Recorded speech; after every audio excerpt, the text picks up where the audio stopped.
To go this season. The car's been looking a little more competitive over the last 2 weekends, but it still doesn't look easy. Just how challenging has it been to drive?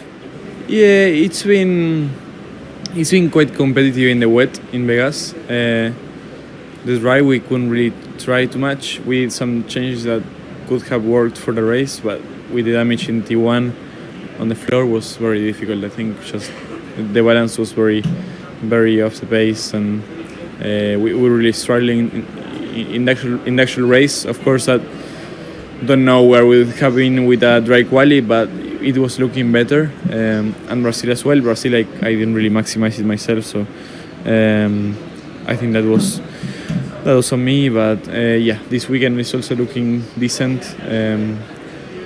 Very high-speed corners, very long corners, which should be good for our car. So yeah, hopefully it's a better weekend for us.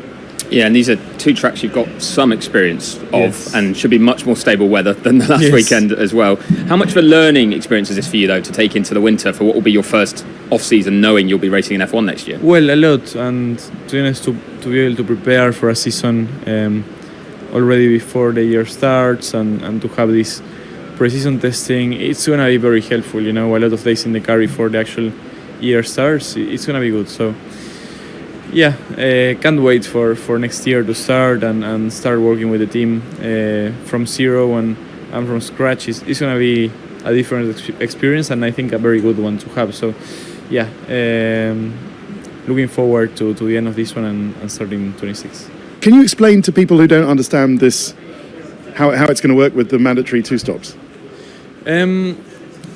Well, it's maximum 25 laps each stint, and the race is 56 laps. So if you do the maths correctly, you need to do 25, 25, and 6. So let's see how the strategies are. You know, it's I think gonna be a little bit more similar between cars, but just because it is, you probably don't want to take the risk of the safety car. If you get caught in a safety car and you've done a stop already, you know, it's not really good because you're not taking advantage. So yeah, I think it's for safety and for Pirelli reasons, and they were a bit concerned with the one stop, and yeah, now on to a two stop. Of course, some more difficult physically. It's gonna be a full push race, 56 laps in Qatar. It's tough physically, so yeah, looking forward to it. Hopefully we can have a good weekend. We'll try. The car was looking pretty competitive over the last two races. You got unlucky at the start in Vegas, but where do you think this pickup in form has come from? Yeah, we could talk quite in depth about that, but I think most of it is really down to like track characteristic and conditions we faced in Brazil. Vegas is a very unique track with extremely low grip, low downfalls. Was quite wet as well, which always better as a northern guy from France. But no, I think we've showed some better speed, which I must say I was quite pleased about, and I want to believe that in Qatar on this track there might be possibility to show again a bit better form than we've had in previous races. So let's see how it goes. Is this a track you think the characteristics will suit the car with where it's at right now? I think like high-speed corner throughout the whole year has been, let's say, an area where we've been more competitive compared to like low-speed stuff. So we know this track is, this very long type of corner, quite flowy. The track is quite smooth as well. So last year we finished fifth, which was great.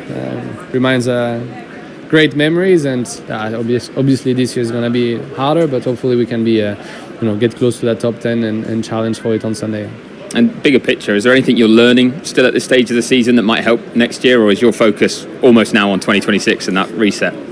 I'm still going day by day, but obviously I have 2026 in my mind since already quite a few weeks. But no, I really want to try to finish as best as I can for the team. Obviously we're not fighting too far from ninth in the championship, and driver championship there's nothing really exciting about it, but more personally I just want to do the best behind the wheel I can for the coming days, and then in 10 days we'll be already switching focus to next year, and I know this is going to be way more exciting. On Sunday during the feature race you couldn't drive more than 25 laps per stint thanks to Pirelli's F1 tire rule. What do you think about that? Well, I think this year it's no surprise to anyone. We probably been on the worst end of the tire wear and tire degradation, just from us sliding a bit more. So if I just look at it from my own point of view and our benefit as a team, it's definitely a good thing. I'm sure some people down the paddock are not going to be too pleased with that, but yeah, on our side, we just know we slide quite a lot. We overheat the tires a bit more than others, so it's not a bad thing. Is there a clever way to do the tyre thing? Like, I mean, they're all quite hard, the tyres. That's the problem. They're the hardest three, aren't they? So it's not like you can, and you don't know if there's going to be a safety car, or you can't start on a soft because you're probably going to be using the soft in the race. I think you guys, smart way to you have an idea. I think as smart as you can be, I think your options are quite limited. It's going to be very much situation based on what happens, and it's probably, yeah.